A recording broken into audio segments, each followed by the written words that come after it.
These villagers have come together to help each other store food from their recent harvest.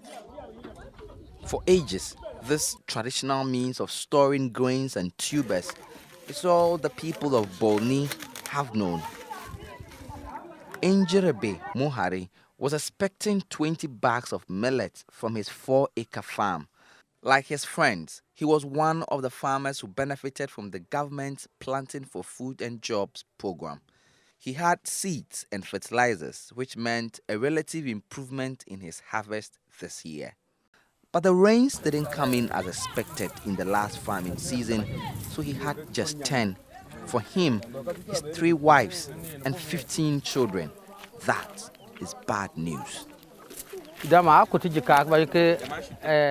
It's painful to see your harvest go bad, knowing that you have to pay fees for your children. And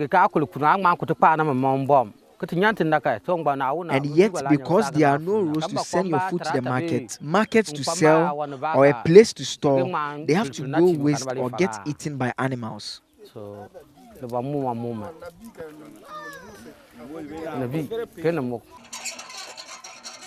This is one of Ghana's largest food producing regions, noted for the growth of yams, maize, and millet. And yet, post-harvest losses, unpredictable weather, and a lack of market means farmers here get very little in return, and the result is poverty and even malnutrition.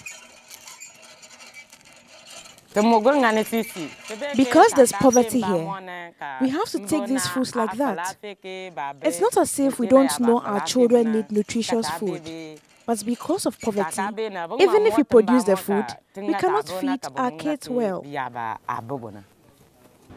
If a farmer will have close to 47% of his produce going waste, what's the essence? The higher you produce, the more likely you have a very high post-harvest loss. That makes farming unprofitable.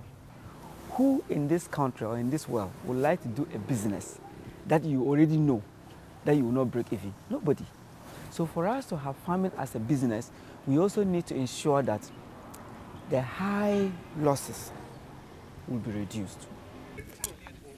About half of all food produced in Ghana do not get to the final consumer because of losses after harvest, costing the nation in excess of 700,000 cedis yearly, according to a recent World Bank study.